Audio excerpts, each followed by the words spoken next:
You have 24 hours to pay $48,000. Or you need to vacate. My sister slid the invoice across the counter before I even took off my funeral dress. It wasn't a condolence card. It was a bill for retroactive rent covering the 5 years I spent nursing our dying father while she was busy building her career. I'm listing the property on Monday, Haley said, checking her diamond watch without a shred of emotion. She was charging me for the privilege of watching him die, so she didn't have to. Before I tell you exactly what I dug out of her trash can that ended her career, drop a comment and let me know where you're listening from and what time it is for you right now. I want to see how far this story travels. I didn't scream. I didn't beg. I turned my back on my sister, walked into my father's study, and locked the heavy oak door. The sound of the deadbolt sliding home was the only answer she was going to get.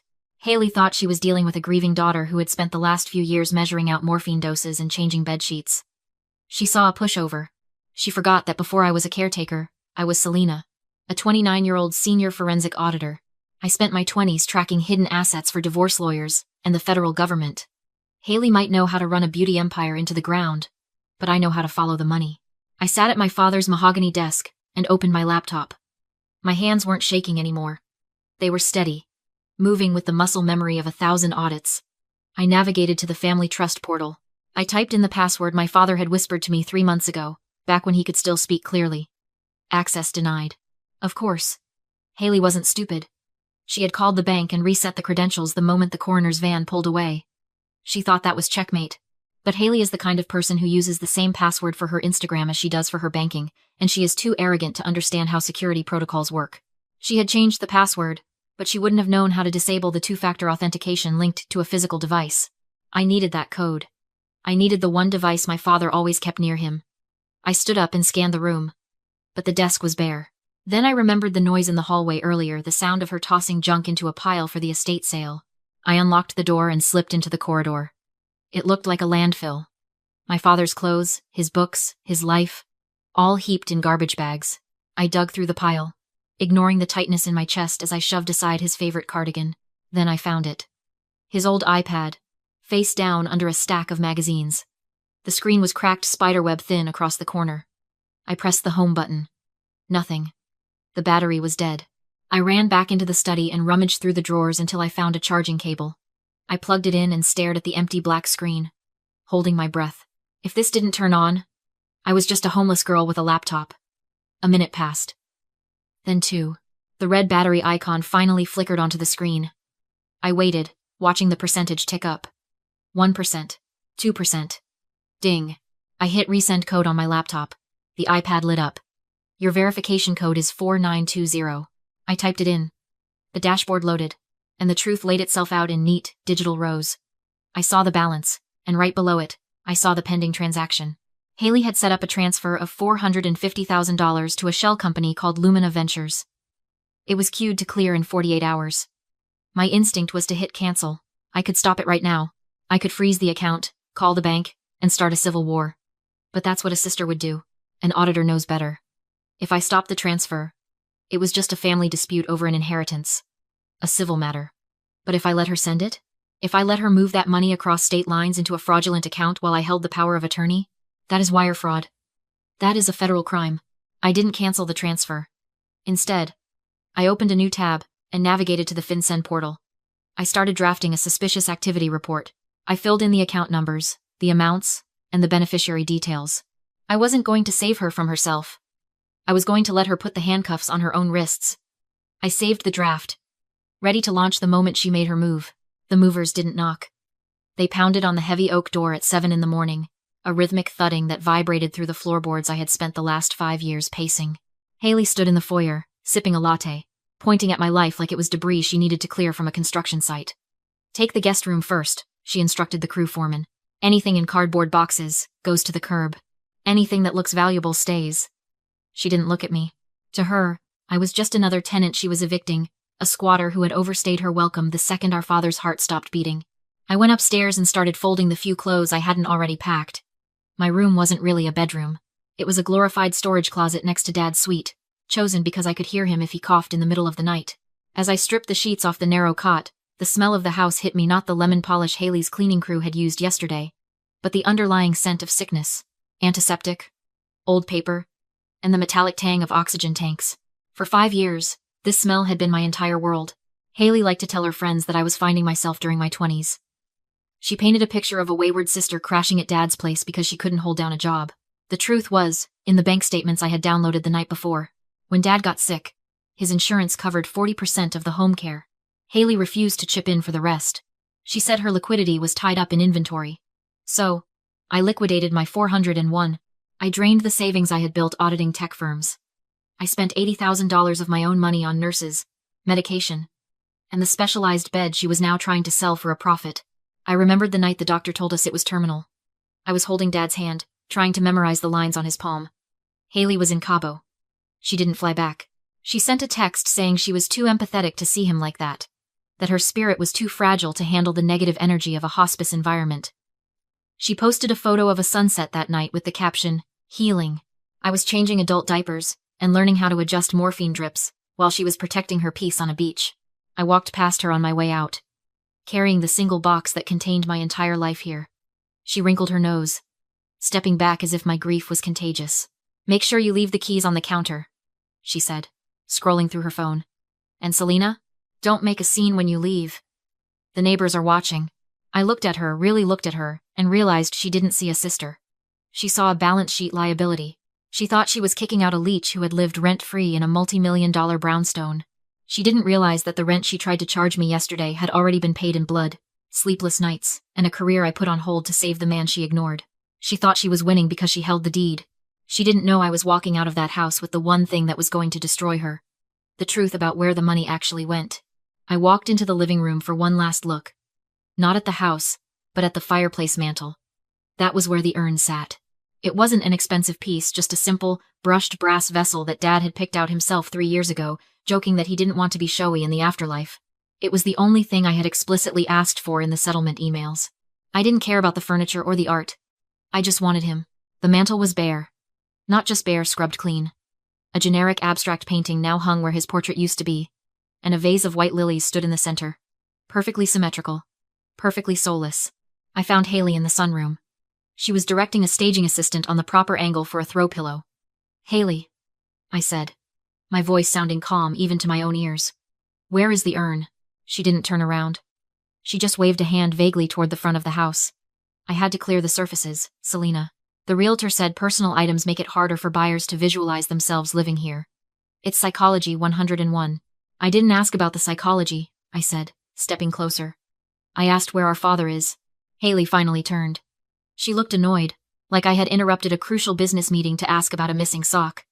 "It was morbid," she said, smoothing the front of her silk blouse. A heavy metal pot full of ash sitting right there in the focal point of the room? It didn't fit the aesthetic. It was clutter. "Clutter," I repeated. The word tasted like metal. Yes, clutter. So I got rid of it. My eyes darted to the boxes in the hallway. "Which box is he in?" Haley laughed. A short, sharp sound. "He's not in a box, Selena." I tossed it. "This morning." She pointed a manicured finger toward the large bay window that overlooked the street. I looked out just in time to see the city sanitation truck rumbling away from the curb. The mechanical whine of the compactor echoed through the glass, a grinding, crushing sound that vibrated in my teeth. I watched the truck turn the corner, carrying the remains of the man who had taught Haley how to ride a bike. The man who had co-signed her first business loan. The man I had held while he took his last breath. I stood there for a long moment. The logical part of my brain, the auditor part, knew that ashes are just carbon and bone fragments. But the daughter in me felt something snap. It wasn't a break. It was a calcification. Up until this moment, I had been operating on a sense of justice. I wanted to stop her from stealing. I wanted to protect the estate. But as I watched that truck disappear, the goalposts shifted. This wasn't a legal dispute anymore. It wasn't a civil disagreement over assets. This was a war for dignity. Haley was already turning back to the staging assistant. "Let's try the blue vase instead," she said. "The white is washing out the room." She thought she had won. She thought that by throwing away his ashes, she had erased him. And by kicking me out, she had erased me. She didn't realize that she had just removed the only thing holding me back. I wasn't just going to report her to the authorities. I wasn't just going to file paperwork. I was going to look her in the eye when her world fell apart. I adjusted the strap of my laptop bag on my shoulder. It felt heavier now, weighted down not just by the evidence of her fraud, but by the absolute necessity of her destruction. "Goodbye, Haley," I said. She didn't answer. She was too busy adjusting the lighting for a house she no longer owned. I arrived at the financial district 40 minutes early. I needed that time. I needed to compose myself, to put the armor back on. I was wearing my only good suit, a navy blue number I usually reserved for federal audits, and heels that clicked with authority on the pavement. I wasn't going into that meeting as a grieving daughter. I was going in as a professional who knew exactly where the bodies were buried. I turned the corner toward Vanguard Law, rehearsing the confrontation in my head. That's when I saw him. A block away from the entrance, a construction crew had left a trench open, surrounded by orange cones but poorly secured. An elderly man in a wheelchair had tried to navigate the narrow plywood ramp, but a wheel had slipped. He was stuck, one side of his chair sunk deep into the wet, clay-heavy mud. People were walking past him. Businessmen in $3,000 suits stepped around the scene like he was a traffic cone, their eyes fixed on their phones, terrified that acknowledging him might cost them 30 seconds of their day. I checked my watch. I had 30 minutes. If I stopped, I risked being late. If I stepped into that mud, I risked ruining the image of competence I needed to project to Haley. But then I thought about the urn in the trash. I thought about the way Haley looked at clutter. To the people walking by, this man was clutter. I didn't think. I stepped over the caution tape. The mud sucked at my heels immediately, coating the leather in thick, gray sludge. Don't move, I said, dropping my laptop bag on the dry concrete. I've got you. The man looked up. He had sharp, intelligent eyes, but his hands were shaking as he gripped the armrests. You're ruining your shoes, miss, he said, his voice raspy. You look like you're heading somewhere important. I am, I grunted, getting a grip on the metal frame. But shoes are depreciating assets. People aren't. I heaved. It took everything I had to dislodge the wheel from the suction of the clay. My skirt was splattered. My hands were filthy, but with one final pull, I got him back onto the plywood and up to the sidewalk. I grabbed a tissue from my purse and tried to wipe the worst of the mud off my hands. The man watched me, studying my face with an intensity that felt familiar. It was the way a judge looks at a defendant. Thank you, he said. He adjusted his own suit jacket, which was immaculate despite the near accident. Most people wouldn't have stopped. They calculate the cost of the interruption and decide it's not worth the return on investment. I know people like that, I said, picking up my bag. I'm related to one. He glanced at the building I was staring at, the steel and glass tower of Vanguard Law. Then he looked at the folder tucked under my arm. You're going to Vanguard? Unfortunately. Are you seeing Mark? I froze. How did you know? His expression hardened. The frailty vanished, replaced by a steeliness that made me want to straighten my spine. Because Mark is the kind of lawyer who thrives on chaos, and you look like someone walking into a war zone. He wheeled himself closer. My name is Louis, and I have a history with that firm. I hesitated. I didn't have time for a conversation. I have to go, Louis. My sister is waiting to strip me of my inheritance. Then let me come with you. I blinked. What? I'm not just an old man stuck in the mud, he said quietly. I'm the chair of the State Bar Disciplinary Board. I've been building a file on Mark for 6 months. I've watched men like him destroy lives because the legal system is too slow to stop them. It's the cost of silence. Good people see the rot, but they don't intervene because it's not their case, not their problem. I'm done being silent. If you're walking into a room with Mark, you need a witness. And I need to see him in action. I looked at this man, mud on his wheels, fire in his eyes, and I realized this wasn't a coincidence. It was ammunition. Haley wanted to see me broken? Fine. I'd walk in covered in mud, with a beggar in tow. I'd feed her arrogance until she choked on it. Okay, I said. Let's go. The Vanguard Law conference room was a sterile glass box in the clouds. When Louis and I entered, Haley and Mark were already waiting. Mark looked like every corporate predator in a tailored suit. Haley looked flawless, too flawless. They stared at the dried mud on my shoes. Then at Louis in his wheelchair. His suit still streaked with clay. Haley waved a hand. You smell awful. And who is this? Did you pick up a stray? This is a legal meeting. Mark smirked. Want security to escort him out? He's a witness, I said softly, gripping the chair. I didn't want to come alone. Fine, Haley sighed. Put him in the corner. I shrank into my seat, trembling on purpose. Predators drop their guard when they think you're beaten. Mark slid over a contract. Sign the waiver. $5,000. You give up any claim to the estate. Considering what? I whispered. Considering you're broke. Haley snapped. I let tears rise. What about Dad? The DNR order? The doctors said he could recover. Mark stiffened. Medical issues aren't relevant. He was taking too long. Haley cut in. What? To die, she hissed. I needed the estate. I have a $500,000 balloon payment due Friday. If I didn't get liquidity, I'd be in federal prison for embezzlement. She leaned back. So yes, I signed it. Now sign the waiver. Mark looked sick. My phone blinked red beside the contract. I can't, I said calmly. Why not? Because I don't deal with murderers.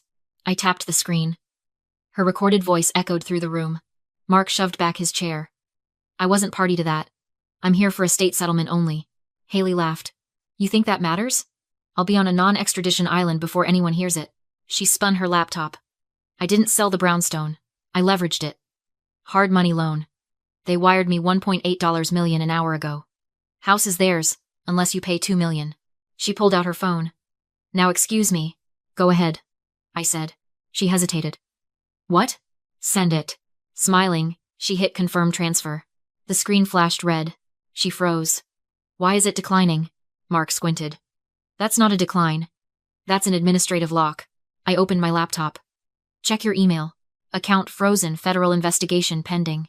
I filed a suspicious activity report 3 days ago, I said. They were waiting for a trigger. Wiring estate proceeds to an offshore shell company? That's money laundering. You just confirmed it for the FBI. Her phone dropped onto the marble. Louis rolled forward. His voice sharpened. Mark, explain to the State Bar why you facilitated a fraudulent loan. Mark stared. Chairman. Louis? That's correct. Mark bolted upright. I didn't know about the DNR. I'll testify. I want immunity. Haley lunged for me, then the doors slid open. Agents entered. As they cuffed her, she screamed. You ruined everything. The clicks of the cuffs answered for me. 3 weeks later, the loan was voided. The house returned to the trust, then to me. I tracked the sanitation trucks myself. Dug through intake lines in Queens. The urn was scratched, but sealed.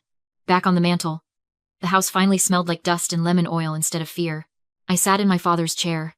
No empire. No offshore accounts. Just my home. My dignity. And the debt finally paid.